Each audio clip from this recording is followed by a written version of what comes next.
have we not secured the border? Obviously, a question about illegal immigration. Well, it's actually is a very easy question. It's because we haven't had a president who's wanted to do it. Because there's always the politics of how you address these issues, and the politics, at least in the last 3 presidents, and I don't go back to Bush and Reagan because late in the Reagan administration they passed an amnesty, and so for a period of time illegal immigration wasn't that big of a deal. It started to become important again in the late 90s, and so really since for Clinton, Bush, and Obama, in my opinion, there just hasn't been the will of the president to actually execute the laws that are on the books to do what the Congress said he should do, which is to secure the southern border.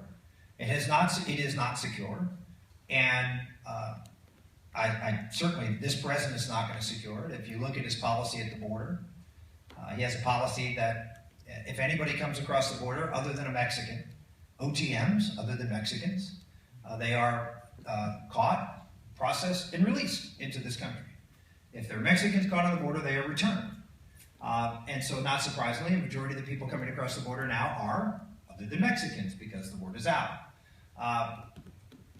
We have a porous border because the politics, at least for this president right now, are such that if he was in fact enforcing the border and was in fact setting off the border, that he would take a lot of political heat for doing it. He doesn't want to do that. This game has turned into a pure political football from the standpoint, in my opinion, of the left, because they see it as an opportunity to further galvanize support among one ethnic group and condemn anybody who has a different point of view on immigration as someone who's anti-immigrant, xenophobic, or anti-Hispanic.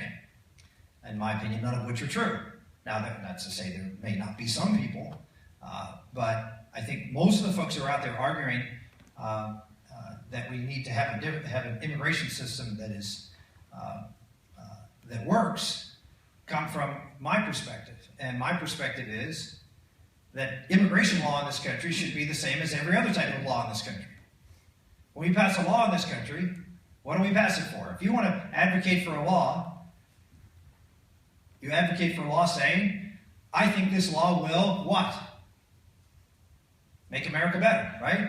That will be in the best interest of America. I mean, I think every law that we pass, everybody ultimately argues this will make America a better place. Anybody disagree with that? That should be the object of every law we pass, that it benefits America and American people? Anybody disagree with that? So why is immigration different?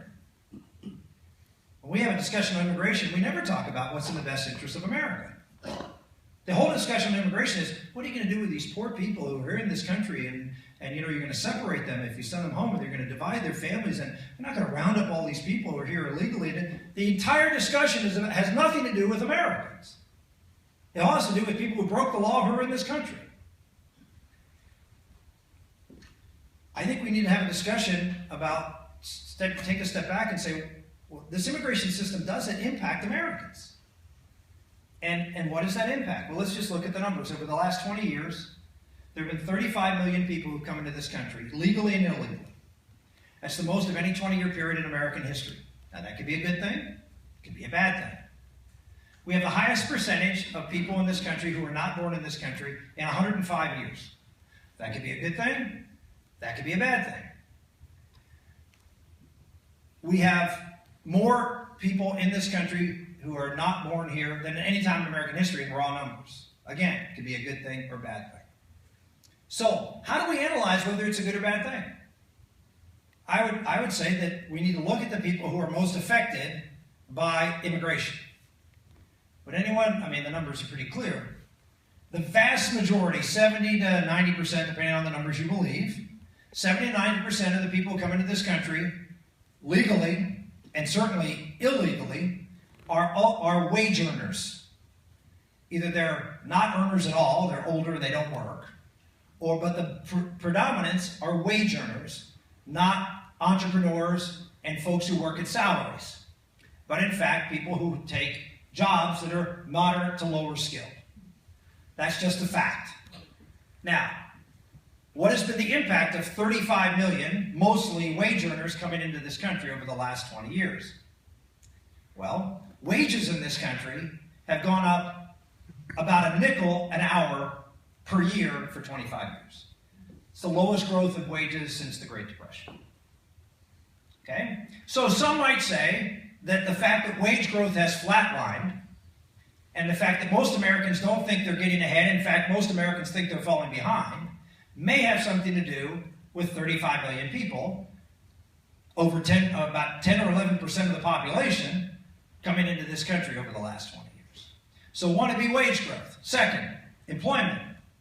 Since 2000, there have been, between 2000 and 2014, there were 5.7 million jobs created in America. Net.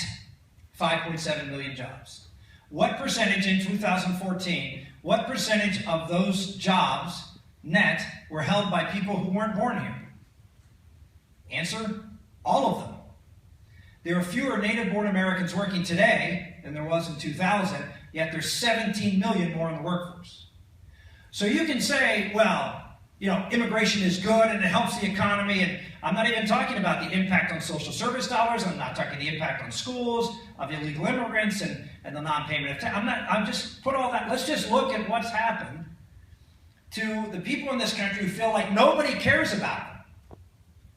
Working men and women who see their wages falling and the employment opportunities not what they should be.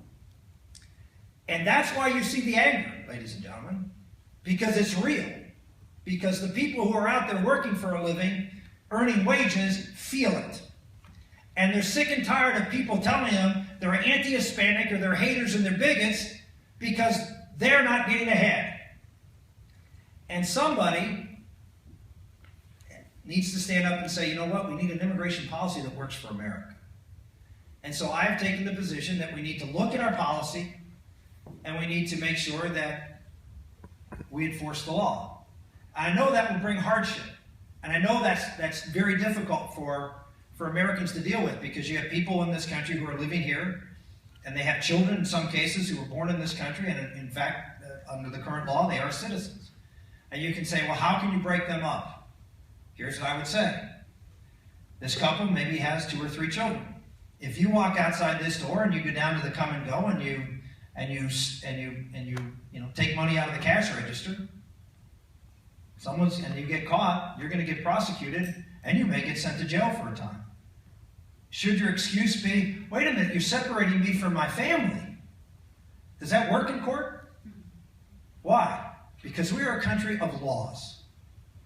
I was asked in the last debate, how can you say to a couple that has children here that Americans are compassionate if you want to send them home? I said, you know, the most compassionate thing the American government has is that no one is above the law.